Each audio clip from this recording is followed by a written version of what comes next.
na tayo maglagay ng mga presyo.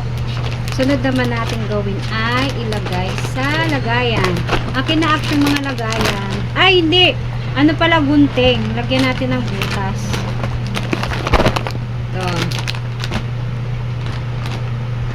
Ilalagyan ko to ng mga butas sa mga ganito para isabit na lang. Medyo ingat lang sa pagbutas kasi baka magbutas yan. Sisingaw, sayang.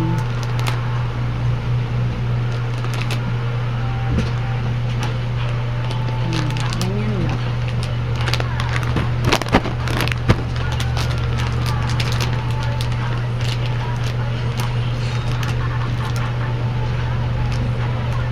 Matrabaho pero maayos naman pag lagay na sa lagayan.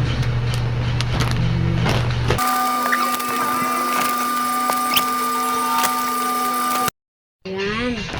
Tapos nung lagyan ng price, tapos lagyan ng butas, so ilagay na natin sa mga ganito. Ang dami na to guys sa TikTok. Bili lang kayo doon para maisa lang sa mga picture. Ito lang yan.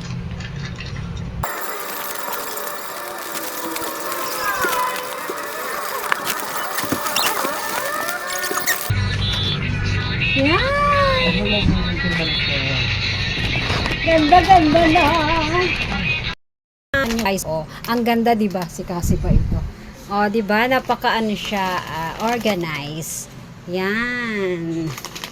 Oh, ang gandang tingnan. Saka natin i-display sa inyong mga tindahan. Yes.